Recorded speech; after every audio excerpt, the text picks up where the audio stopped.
Good morning students. आप लोग आज का जो टॉपिक है उसको हम लोग टू भी कंटिन्यू कर रहे हैं।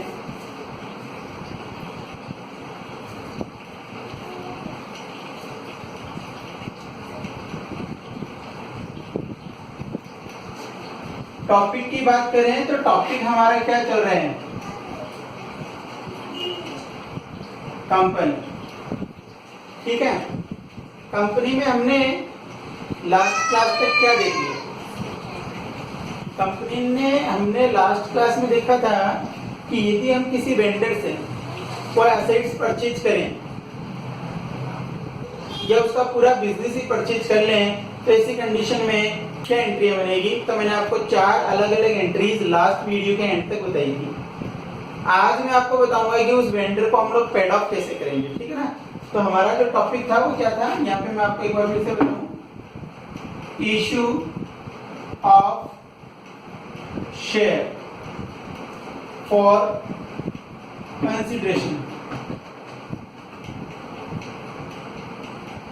कंसिडरेशन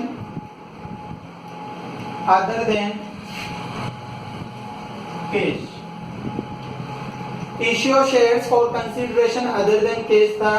और इस टॉपिक में हम लोगों ने कल देखा था कि हम यदि किसी वेंडर से, वेंडर का मतलब मैंने कल क्या बताया आपको, सेलर, किसी सेलर से यदि हमको एसेट्स परचेज करेंगे तो किस तरीके से परचेज करेंगे और उसकी क्या जनरल एंट्री रहेगी।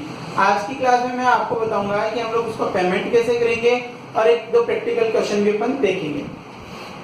सबसे पहली बात तो ये कि यदि मुझे उसे एट पार पेमेंट करना हो, यदि मुझे उसको तो शेयर ही देने हैं तो शेयर दूंगा तो दो कंडीशन में दे सकता हूँ, एट पार और एट प्रीमियम। यदि मैं उसे शेयर दूंगा एट पार तो एट पार में मेरी एंट्री क्या बनेगी? Who is the receiver? Vendor is the receiver. तो वेंडर्स अकाउंट डीआर। ठीक है students, vendors account DR to share capital. Vendors account DR to share capital. अब इसमें शेयर के साथ में आप लोगों को यहाँ पे क्या ऐड कर लेना है? यदि आपका इक्विटी शेयर है तो आप इक्विटी वर्ड यूज में लेंगे, यदि आपका प्रेफरेंस शेयर है तो आप प्रेफरेंस वर्ड यूज में ले लेंगे। ठीक है, ये बात अपने पहले भी क्लियर हो गई है। तो एंट्री क्या बन रही है? Vendors account DR to share capital. ठीक है, अब हम लोगों को एक फॉर्मूला जो है वो काम में लेना रहेगा। फॉर्मूले के लिए देखिएगा क्या फॉर्मूला हम लोग काम में लेंगे, नोट करेंगे। क्या नोट करेंगे? Number of share. हमें फाइंड आउट करने पड़ेंगे नंबर ऑफ शेयर। किसी भी कंपनी को कितने शेयर हमें देने पड़ेंगे किसी एसेट्स के बदले में। तो हमारा जो फॉर्मूला होगा वो फॉर्मूला ये होगा, टोटल अमाउंट ऑफ एसेट्स या टोटल नेट अमाउंट भी कर सकते हैं अपन इसको, total net amount. Net amount word क्यों यूज में लिया? नेट अमाउंट का मतलब ये हुआ कि जो असेट्स है उसमें से यदि कुछ लायबिलिटीज भी खरीदी है तो वो डिडक्ट करने के बाद बिल्कुल फिल्टर अमाउंट क्या बचती है पेड ऑफ करने के लिए वेंडर को, वो अमाउंट लेंगे। तो total net amount of assets divided by face value, face value of share, कि आपने कितने रुपए की संपत्ति खरीदी है, कुल मिला के कितने रुपए की संपत्तियां खरीद ली है और उन संपत्तियों में आपको डिवाइड किसका दे देना है? फेस वैल्यू ऑफ शेयर का। जो शेयर आपने मार्केट में देना है, उस पार्टी को देना है, वो शेयर कितने रुपए वाला है? 10 रुपए वाला है या 100 रुपए वाला है? उसको बोलते हैं पर कौन सा value? Face value. Okay students, तो यहाँ पे हमारा फॉर्मूला होगा total net amount of assets upon face value of share. तो अभी हमने क्या समझा? At par. यदि हमें एट पार पार्टी को पेमेंट करना है तो एंट्री बनेगी vendors account DR to share capital. ठीक है, और उसका नोट लगा के नंबर ऑफ शेयर्स को भी अपन फाइंड आउट करना सीख रहे हैं। Total net amount of assets, कितना अमाउंट आपको असेट्स में देना है, या फिर आप वेंडर के सामने जो अमाउंट लिखी हुई वो अमाउंट ले लें यहाँ पे, upon face value of share. अब यदि मैं प्रीमियम पर शेयर दूं, ये तो एक पार दे रहा था मैं शेयर, यदि मुझे प्रीमियम पर शेयर देने होंगे तो देखिएगा मैं क्या एंट्री करूंगा, एट प्रीमियम। सेकंड नंबर इस पे बात करें तो आता है एट प्रीमियम। एट प्रीमियम में जब मुझे शेयर देने होंगे तो मैं क्या एंट्री करूंगा, मेरी एंट्री रहेगी vendors account DR, vendors account DR to securities premium और to share capital, vendors account DR to securities premium to share capital. यहाँ पे प्रीमियम कंपनी के लिए फायदा होगा, भाई कंपनी क्या कर रही है, 10 रुपए का शेयर है और 12 रुपए में दे रही है पार्टी को, तो कंपनी को यहाँ पे कितने रुपए का प्रॉफिट होगा, 2 रुपए का। तो इस कंडीशन में नोट करेंगे हम लोग वही चीज, क्या, नंबर ऑफ शेयर। कैसे हम लोग फाइंड आउट करेंगे नंबर ऑफ शेयर, तो टोटल नेट अमाउंट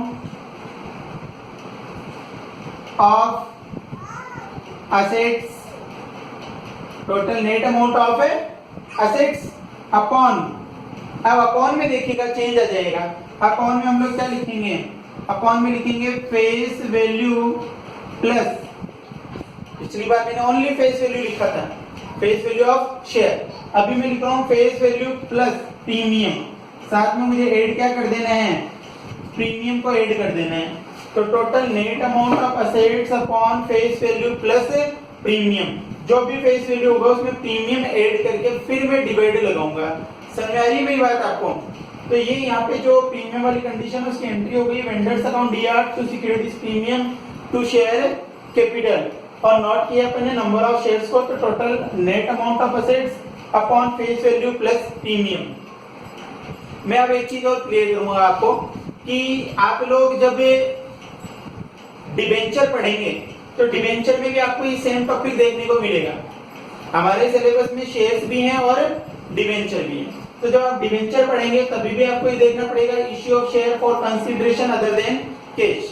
तो कंपनी जो है डिबेंचर भी दे सकती है, जहां हम लोग शेयर लिख रहे हैं उसकी जगह अपने को क्या चेंज कर देना है, जैसे मैंने लिखा vendors account DR to securities premium, और यहाँ क्या लिख दूंगा, टू डिबेंचर, बस इतना से ही चेंज आएगा। लेकिन डिबेंचर यदि कंपनी देती है तो डिबेंचर को इशू करने के 3 फॉर्मेट है बच्चों, पार, प्रीमियम और डिस्काउंट भी है। आपका जो डिबेंचर है वो डिस्काउंट पर भी इशू होता है। कंपनी एक्ट 2013 ने जो पाबंदियां लगाई है, जो रोक लगाई है, वो खाली शेयर्स को प्रीमियम पर इशू करने की लगाई है, डिबेंचर को आप प्रीमियम पर इशू कर सकते हैं। तो उस टॉपिक को मैं यही आज क्लियर करूंगा आपके लिए, डिबेंचर वाले को। तो उसमें पार और प्रीमियम वाली कंडीशन तो बिल्कुल सेम रह जाएगी आपकी, चेंज क्या होना है, डिस्काउंट वाला होना है। तो एट डिस्काउंट पे हम लोगों को क्या करना पड़ेगा चेंज, वो हम लोग देखेंगे यहाँ पे।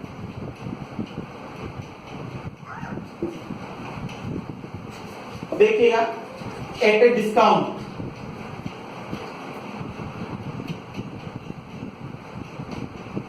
तो वेंडर्स अकाउंट डीआर, अब डिस्काउंट तो आप लोगों के लिए प्रॉफिट नहीं हो सकता, वो तो कंपनी के नजरिए से देखोगे तो आपको क्या लगेगा, लॉस है, और बिल्कुल सही बात है, वो लॉस ही है। तो लॉस के लिए हम लोग क्या लिख देंगे, discount on issue of debenture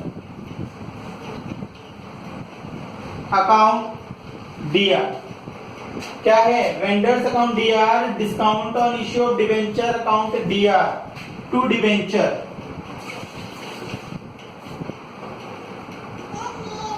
ठीक है ना बच्चों? एंट्री में चेंज क्या आया, प्रीमियम था तो टू सिक्योरिटीज प्रीमियम हो गया, और डिस्काउंट आया तो डिस्काउंट डेबिट हो गया। क्यों हो गया, डिस्काउंट का मतलब क्या होता है, डिस्काउंट का मतलब होता है कि 100 रुपए का कोई आइटम है और आप उसको कितने में बेच रहे हो जी, 90 रुपए में बेच रहे हो। तो सीधी सी बात है कि कोई आइटम जितने का उससे कम में बेचना एट डिस्काउंट। तो ये एंट्री बनेगी, इसमें नंबर ऑफ शेयर को फाइंड आउट करने का फॉर्मूला रहेगा total net amount of assets upon face value of debenture. मैं आपको यहाँ क्लियर कर रहा हूँ कि मैं डिबेंचर पढ़ा रहा हूँ, ये एक टॉपिक मैंने एक बार डिबेंचर का इसलिए ले लिया ताकि नेक्स्ट क्लास में फिर से अपने को पूरी बात नहीं समझनी पड़े, यहाँ एक छोटी सी बात से वो टॉपिक पूरा हो जाएगा। Face value of debenture, sorry plus नहीं करेंगे, माइनस डिस्काउंट। अब माइनस क्या कर देंगे, डिस्काउंट को माइनस कर देंगे। ठीक है बच्चों, तो ये 3 टॉपिक जो है मैंने आपको बताए आज की क्लास में। अभी हम लोग क्वेश्चन देखेंगे।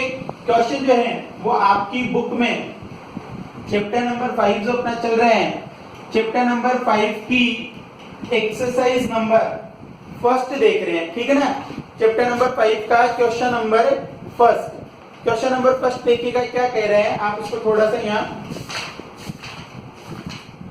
समझने का प्रयास कीजिएगा। क्वेश्चन बोल रहे हैं सोना limited purchase machinery of ₹10 lakh. एक कोई सोना लिमिटेड है,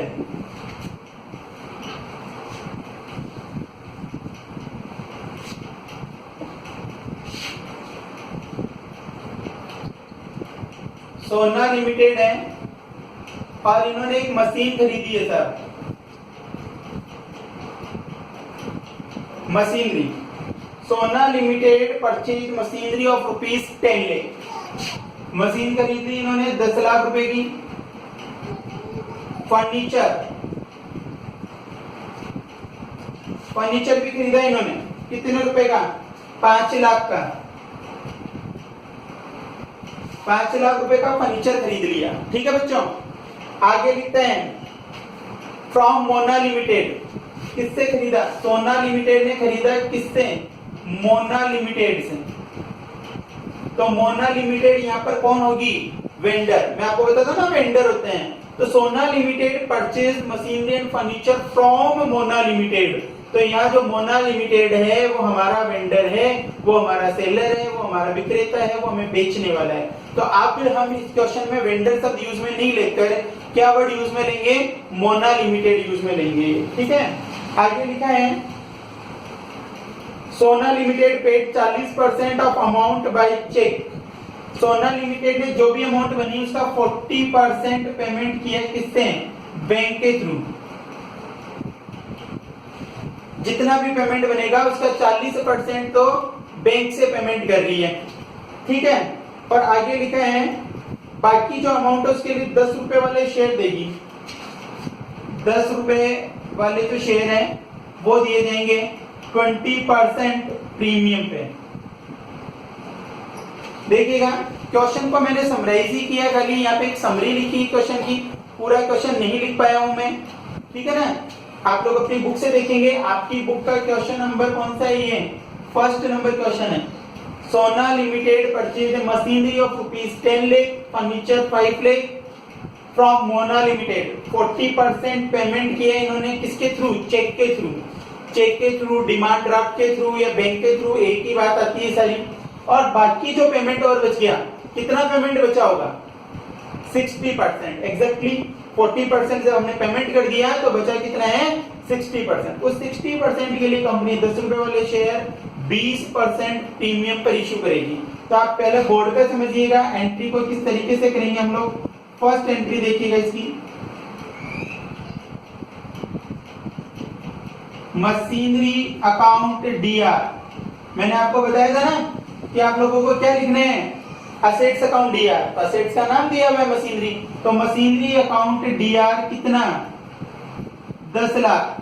ठीक है बच्चों, और उसके बाद में फर्नीचर, फर्नीचर अकाउंट डीआर कितना, 5 लाख।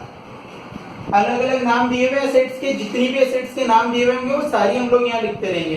तो machinery account DR, furniture account D R, बस 2 ही खरीदी इन्होंने, तो लायबिलिटी खरीदी नहीं है, तो सीधा ही क्या लिख देंगे, 2। किसका नाम लिखूंगा बच्चों, मोना लिमिटेड का। तो machinery account DR, furniture account DR to Mona limited, कितना, 15 लाख रुपए। कितना हमने 10 लाख की और 5 लाख की मिलाकर मोना लिमिटेड से कितने रुपए के सेट्स खरीद लिए, 15 लाख रुपए के सेट्स खरीद लिए। नरेशन रहेगा assets purchase from Mona limited. ठीक है ना, फिर देखिएगा सेकंड एंट्री हम लोग क्या करेंगे। सेकंड एंट्री में पहले मैं इसको 40% बैंक के थ्रू पेड ऑफ करूंगा। तो 40% बैंक के थ्रू पेड ऑफ करूंगा तो क्या एंट्री बनेगी, Mona limited account DR. Mona limited account DR to bank, Mona limited account DR to bank, ठीक है ना। तो Mona limited account DR to bank, तो 15 लाख है। इस 15 लाख का मुझे कितना परसेंट निकाल लेना चाहिए? 40%। 40% कर रहा हूं मैं पेमेंट, तो 15 लाख का 40% कितना हुआ? 6 लाख। तो बच्चों मैं यहाँ 6 लाख रुपए का पेमेंट, तो इसको ये कर दूंगा, ये 6 लाख का ये पेमेंट करने के बाद मैं क्या करूंगा? बचा हुआ पेमेंट भी मुझे करना है इसको। तो बचे हुए पेमेंट के लिए मुझे तीसरी एंट्री बनानी पड़ेगी, ठीक है। तो तीसरी एंट्री देखिएगा, तीसरी एंट्री अब बच गया मेरा कितना पेमेंट? 60% पेमेंट और बच गया। तो 60% पेमेंट के लिए देखिएगा, who is the receiver? Mona.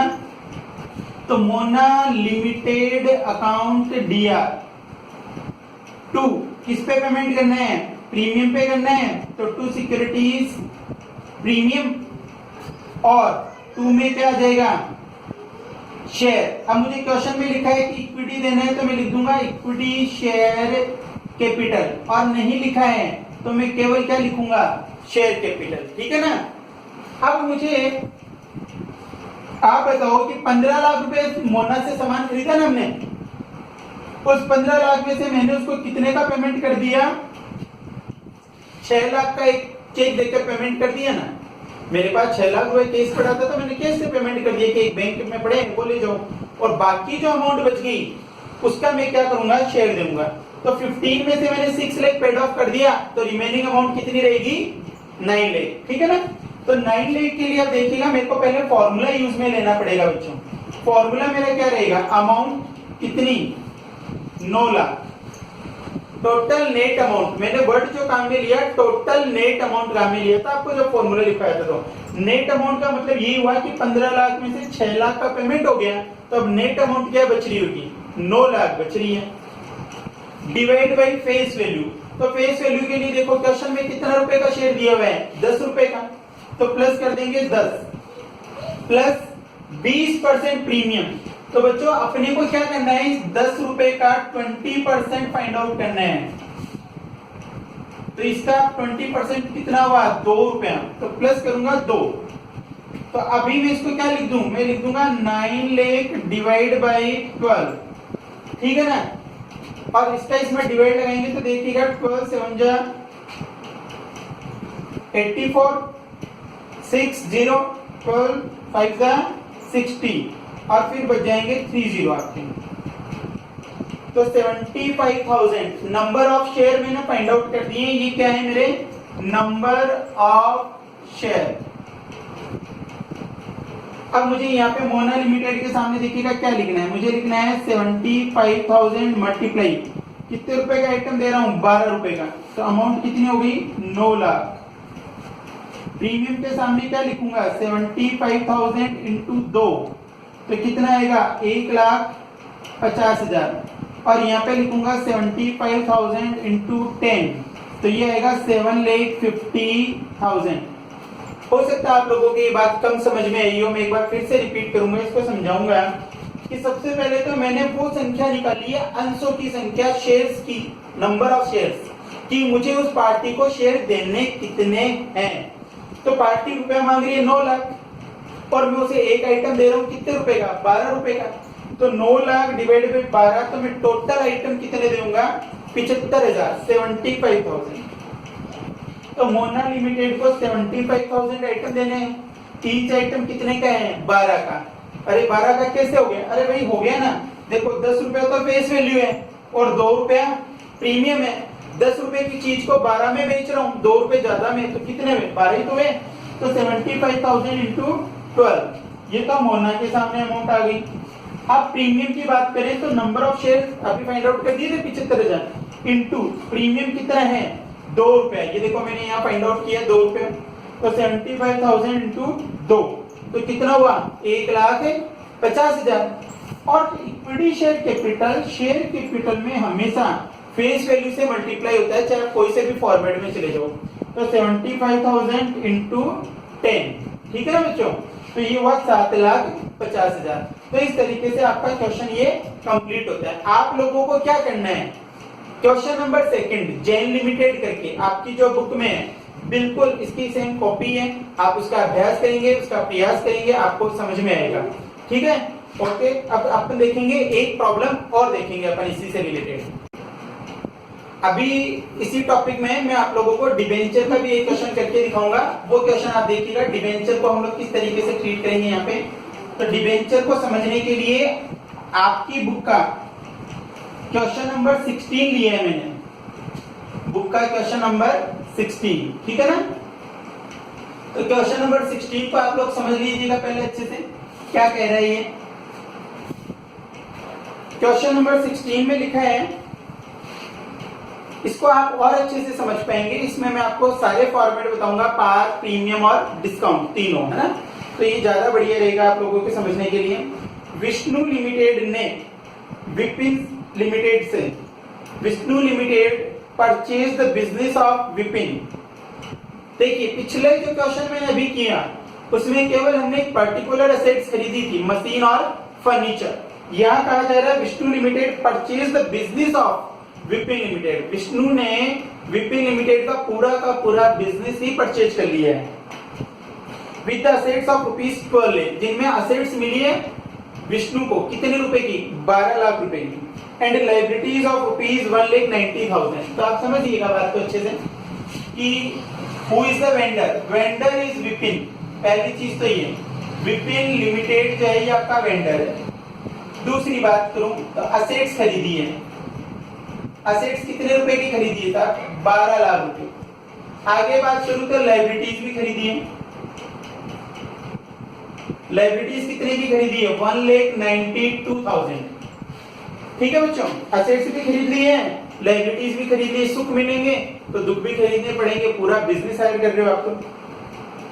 आगे लिखा है purchase consideration was paid by issuing 7% debenture of ₹100 each. हम लोगों को जो पेमेंट करना है वो पेमेंट का मोड इन्होंने बताया कि आपको 7% डिबेंचर देने हैं, और वो भी कितने रुपए वाले, ₹100 ईच, 100 रुपए वाले 7% डिबेंचर के थ्रू आपको पेमेंट करना है। अब पेमेंट के जो 3 अलग अलग इन्होंने मोड बताए हैं उनमें तीनों बातें बताई इन्होंने। सबसे पहले एक नंबर पे बताया कि यदि आप एक पार करेंगे काम, सेकंड नंबर पे बोला गया है कि आप इसको 5% प्रीमियम पे करें, और थर्ड नंबर पे आपको बताया गया है कि आप इसे 4% डिस्काउंट पर करें। पार पे करें, 5% प्रीमियम पर करें और 4% डिस्काउंट पर करें। तीनों अलग अलग मोड में आपको ये क्वेश्चन कंप्लीट करने के लिए कहा गया है, ठीक है ना। तो आप देखिएगा किस तरीके से हम लोग इस क्वेश्चन को पूरा करेंगे। इसको समझने के लिए सबसे पहले मुझे एक बिजनेस परचेज करना है। तो बिजनेस परचेज करना है तो मैं एंट्री देखिएगा क्या करूंगा, असेट्स खरीदी है मैंने, इस बार नाम नहीं बताया कौन सी असेट्स, बस ये बताया गया कि असेट्स खरीदी है। तो असेट्स अकाउंट डीआर, ठीक है ना। असेट्स अकाउंट डीआर कितना, 12 लाख। टू लायबिलिटीज कितना, 1,92,000। बस इतनी तो बात बताइए, ये तो नहीं बताया ना कि विपिन को कितना पेमेंट करना है, बस ये बताया कि आपने विपिन से 12 लाख रुपए की एसेट्स खरीदी है और 1,92,000 का लायबिलिटीज परचेज किया है। आपको कहीं भी ये नहीं बताया कि आपको विपिन को पेड ऑफ क्या करना है। कल की क्लास में इसको लेकर काफी डिस्कशन हुआ, मैंने आपको बताया था कि ये मिसिंग आइटम है, हम इसको इजीली फाइंड आउट कर देंगे। Debit is equal to credit, ये बताया कि डेबिट की वैल्यू किसके इक्वल होगी, क्रेडिट के। तो यहाँ पे हम लोग लिखेंगे to Vipin, to Vipin limited. अब देखो सर 12 लाख की तो असेट्स आ गई और 1,92,000 की लायबिलिटीज आ गई। तो अब जो डिफरेंस है भाई, आपने मुझे 12 लाख के एसेट्स दिए हैं और साथ में रिस्पॉन्सिबिलिटी दे दी कि मेरे 1,92,000 रुपए के 1,92,000 के जो मेरे क्रेडिटर्स हैं उनको भी पेमेंट विष्णु जी आपको ही करना है।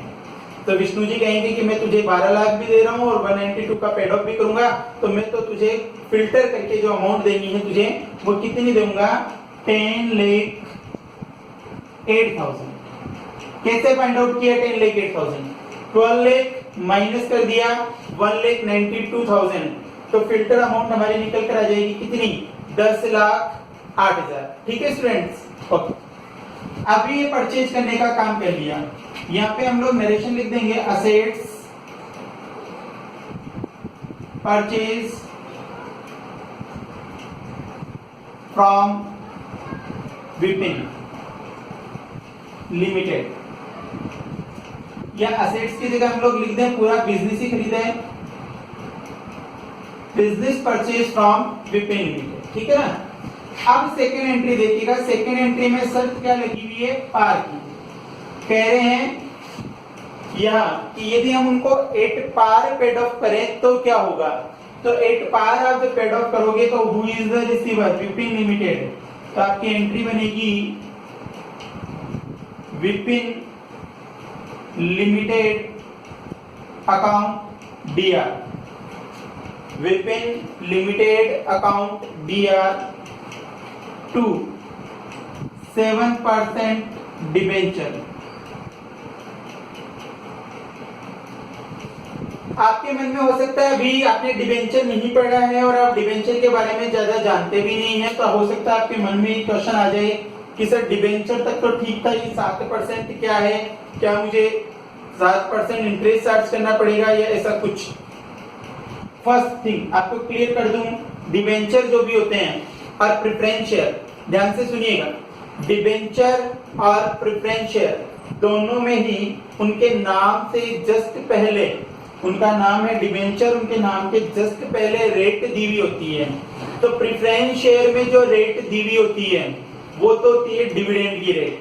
जैसे आप कोई भी प्रेफरेंस शेयर का एक एग्जांपल लेंगे तो आपको नजर आएगा 11% प्रेफरेंस शेयर, आप कभी भी पढ़ेंगे तो आपको ऐसा देखने को मिलेगा 11%, 13%, 3%, 9%, कितना भी परसेंट प्रेफरेंस शेयर वो हो सकता है।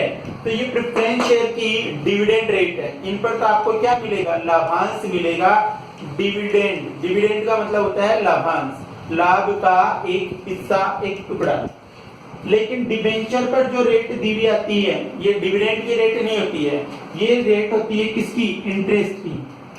डिबेंचर एक वो प्रूफ है जो आपने कंपनी को कुछ समय के लिए पैसे उधार दिए हैं, उस उधार दिए गए पैसे पर कंपनी आपको इंटरेस्ट पेड ऑफ करेगी। वो इंटरेस्ट की रेट पहले से फिक्स होती है कि आपको कितना परसेंट इंटरेस्ट मिलेगा, 5%, 8%, 7%, 11%, जो भी होगा वो आपको मिलेगा। इसका कोई रोल नहीं है जब तक आपको इंटरेस्ट कैलकुलेट करने की इंफॉर्मेशन ना हो। जब तक आपको ये नहीं कह दिया जाए कि आपको इंटरेस्ट कैलकुलेट करना है, तब तक इस रेट का कोई भी रोल नहीं होगा, कोई भी भूमिका नहीं होगी। ठीक है बच्चों, डिबेंचर का टॉपिक चालू करेंगे कुछ दिन बाद, तो हम लोग इसको और अच्छे से समझेंगे डिबेंचर क्या है। अभी एक बार मैंने आपको हल्का ही बताया इसमें यहाँ पे। तो Vipin limited account DR to 7% debenture. ठीक है बच्चों, अब इसमें आपको क्या करना है, सबसे पहले number of debenture find out करने पड़ेंगे आपको नंबर ऑफ डिबेंचर। तो नंबर ऑफ डिबेंचर के लिए नेट अमाउंट, तो नेट अमाउंट बच्चों ये विपिन के सामने लिखी हुई है 10,08,000। हालांकि एसेट्स तो मैंने 12 लाख की खरीदी है, but total net amount that means liabilities को माइनस कर देंगे आप, या अदर कोई पेमेंट आपने कर दिया तो उसको माइनस कर देंगे उसके बाद। तो 10,08,000 डिवाइड बाय फेस वैल्यू, तो फेस वैल्यू हमें कह रहे हैं कितने रुपए का डिबेंचर देना है, 100 रुपए का डिबेंचर देना है। तो 100 का डिवाइड लगा देंगे, 2 0 से 2 0 कैंसिल हो जाएगी, 1080 सॉरी 10,080 कितना आ जाएगा नंबर ऑफ डिबेंचर, 10,080, 10,080 डिबेंचर देने हैं और इनको मल्टीप्लाई कर दूंगा मैं कितने से, 100 से, तो ये अमाउंट आ जाएगी आपकी 10,08,000। ठीक है जी। 10,080 रुपए को मल्टीप्लाई किया 100 रुपए से, नंबर यहाँ पे मैंने फाइंड आउट कर दिए आपके 10,080। ठीक है जी, समझ में यही बात। फेस वैल्यू पिछली बार जो क्वेश्चन किया उसमें प्रीमियम था, इसलिए प्रीमियम ऐड करके डिवाइड लगाया। इस बार प्रीमियम नहीं है तो ओनली 100 रुपीज का इसमें डिवाइड लगा देंगे। ठीक है, नेक्स्ट देखिएगा थर्ड एंट्री। जब मैं इसको प्रीमियम पर पेमेंट करूंगा तब एट प्रीमियम, एक प्रीमियम पर जब हम लोग पेमेंट करते हैं तो हमारी एंट्री जो बनती है वो क्या बनती है, सबसे पहले तो वो देख लेते हैं।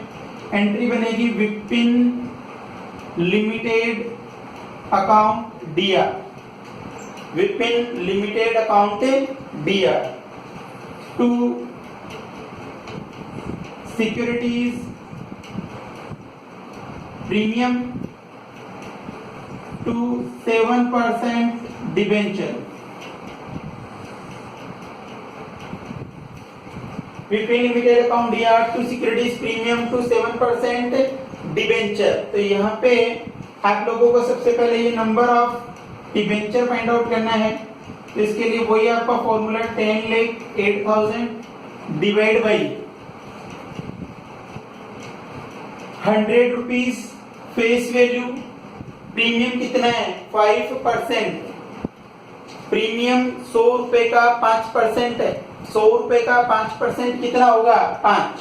तो हम इसमें डिवाइड किसका लगा देंगे 105 का। ऐसा करने से ये अमाउंट आपकी कितनी आ जाएगी, ये अमाउंट आ जाएगी आपकी 10,500।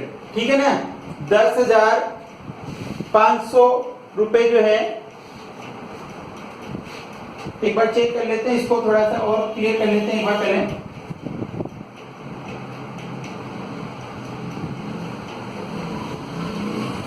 अमाउंट जाएगी आपकी 9,600। ठीक है ना, तो 9,600 रुपए का आपने इसमें डिवाइड लगाया 10,08,000 में, कितने का 105 का।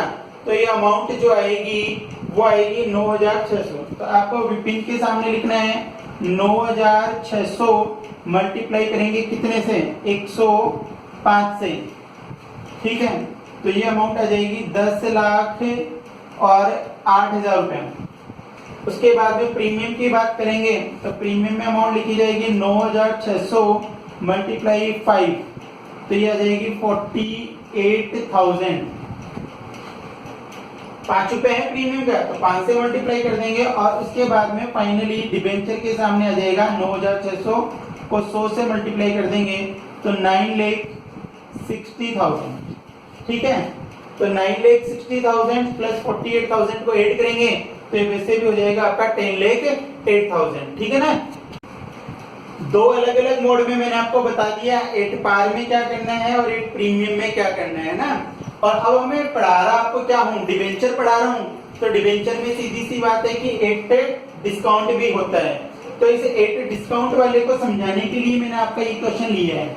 एट डिस्काउंट कंपनी एक्ट 2013 आने के बाद शेयर्स पर से डिस्काउंट हट गया है, केवल डिबेंचर पर ही डिस्काउंट रहेगा। ठीक है ना, इस बात को आप बिल्कुल अच्छे से ध्यान में रखेंगे। इसलिए मैंने आपको प्रीमियम को ध्यान में रखकर तो शेयर का क्वेश्चन करवा दिया, लेकिन टॉपिक सेम थे दोनों में, डिबेंचर में भी और शेयर में भी। इसलिए मैंने सोचा ये टॉपिक आपका यही कंप्लीट हो जाए, तो इसको ध्यान में रखते हुए मैं आपको डिस्काउंट भी यहाँ बता देता हूँ। एंट्री नंबर 4 हम लोग क्या करेंगे, एट डिस्काउंट। यहां आप समझिएगा डिस्काउंट में क्या एंट्री बनेगी आपकी। डिस्काउंट में आपकी एंट्री बनेगी विपिन लिमिटेड अकाउंट डीआर। ठीक है, Vipin limited account DR discount on issue of debenture account D R और 7% डिबेंचर। एंट्री तो आप लोगों को मैंने अभी राइट डाउन भी करवा दिया, आप लोग ध्यान भी रखेंगे इस चीज को कि विपिन लिमिटेड अकाउंट दिया, discount on issued debenture account दिया, अप टू 7% डिबेंचर। अब इस एंट्री में भी सबसे पहले मेरे को क्या करना है, number of debenture find out करने हैं। तो ये बात आप अच्छे से समझिएगा। नंबर ऑफ डिबेंचर के लिए मैं क्या करूंगा, सबसे पहले फिल्टर अमाउंट जो है, नेट अमाउंट 10,08,000 जो विपिन को दे रहा हूँ। देखो चाहे मैंने एक पार किया तो भी 10,08,000 ही लिया है, प्रीमियम किया तो भी 10,08,000 लिया है, और अभी मैं डिस्काउंट पर चला गया हूँ तो भी मैंने 10,08,000 ही लिए है। नेट अमाउंट तो यही रहेगी आपकी, डिवाइडेड बाई 100 माइनस क्या करना है, कितने परसेंट डिस्काउंट पर है, 4% पे, तो माइनस करेंगे 4। 100 रुपए का 4% होता है 4 रुपए, तो 96 का जब हम इसमें डिवाइड लगाएंगे तो ये जो आपकी अमाउंट है वो आ जाएगी 10,500। जब हम लोग 10,08,000 में 96 का डिवाइड देंगे तो नंबर ऑफ डिबेंचर क्या आएगा, 10,500। तो यहाँ विपिन के सामने लिखूंगा, सॉरी 10,500 मल्टीप्लाई। अब देखो बच्चों, मैं उसको कितने रुपए का डिबेंचर दे रहा हूँ, आप यहां से समझिएगा। 100 में से 4 गया तो मैं कितने रुपए का दे रहा हूँ, 96 रुपीज का दे रहा हूँ ना। 100 में से 4 गया तो 96, तो यहाँ मल्टीप्लाई भी मैं करूंगा किससे, 96 रुपीज से। दिख रहा है ना आपको, 10,500 माइनस करेंगे, मल्टीप्लाई करेंगे किससे, 96 से, तो अमाउंट क्या आएगी, 10,08,000। एक नंबर बात तो ये आपके समझ में आ गई हुई। अब यहाँ डिवेंचर जो डिस्काउंट है उसके सामने देखिएगा, 10,500 मल्टीप्लाई कितना रुपए डिस्काउंट का है, 4 रुपए, 4% बताया ना, तो 4 रुपए हो गया। तो 4 रुपए के हिसाब से ये अमाउंट आएगी आपकी 42,000, 10,08,000, और यहाँ पे 10,500 को मल्टीप्लाई किया 4 से तो 42,000। ये दोनों डेबिट के हैं, तो आप यहाँ पे और अच्छे से समझ लो कि 10,500 मल्टीप्लाई 100 फेस वैल्यू से मल्टीप्लाई कर रहा है, तो फेस वैल्यू से मल्टीप्लाई किया तो ये कितना हो गया, 10,50,000 हो गया, 10,50,000। ठीक है ना। तो इस तरीके से ये इसका थर्ड मोड था जिसमें मैंने आपको क्या बताया, डिस्काउंट के बारे में बताया। अब आप एक छोटी सी बात पे ध्यान देना कि डिबेंचर जो हैं उनमें यदि मैं देखूं तो विपिन लिमिटेड चाहे मैंने पार पे पेमेंट किया तो भी विपिन लिमिटेड डेबिट हो रहा है कितने से, 10,08,000 से। मैंने प्रीमियम पर पेमेंट किया तो भी विपिन लिमिटेड कितने से डेबिट हो रहे हैं, 10,08,000 से। और मैंने डिस्काउंट पर पेमेंट किया तो भी विपिन लिमिटेड डेबिट कितने से हो रहे हैं, 10,08,000 से। किसी भी मोड में आप पेमेंट करें, चाहे पार करें, चाहे प्रीमियम करें, चाहे डिस्काउंट करें, जो आपका वेंडर मांग रहा है वही अमाउंट उसको डेबिट होगी, जितने से आपने उसको क्रेडिट कर रखा है सेम अमाउंट से आपको उसको क्या करना पड़ेगा, debit. Number of debenture her bar change होते रहे। पार पे कर रहा था तो मुझे 10,080 डिबेंचर पेड ऑफ करने पड़े, प्रीमियम पर गया तो मुझे कुछ कम डिबेंचर देने पड़े, देखो 9,600 ही देने पड़े, और डिस्काउंट पर गया तो मुझे ज्यादा डिबेंचर पेड ऑफ करने पड़े 10,500। तो नंबर ऑफ डिबेंचर्स की क्वांटिटी जो है वो टाइम टू टाइम क्या होती रही है, चेंज होती रही है। लेकिन विपिन लिमिटेड जो है उसके खाते में जो पेमेंट गया वो बिल्कुल वही गया जो वो मांग रहा था हमारे 10,08,000 रुपए। तो इस तरीके से हमने ये एक टॉपिक जो हमारा था, issue of share for consideration other than cash, इसको मैंने कंप्लीट किया। आप लोग इसको और अच्छे से समझने का प्रयास करना। आपकी बुक में जो जो एक्सरसाइज है वो आप कंप्लीट करें, और अब अपन अगली क्लास में जो है देखेंगे कि किस प्रकार से शेयर्स को केस के लिए इश्यू किया जाता है, और उनमें जो एंट्रीज है उनमें अमाउंट किस तरीके से रखी जाती है, और भी बहुत सारी बातें इस टॉपिक को लेकर चलेगी अपनी। Okay students, thank you, have a nice day.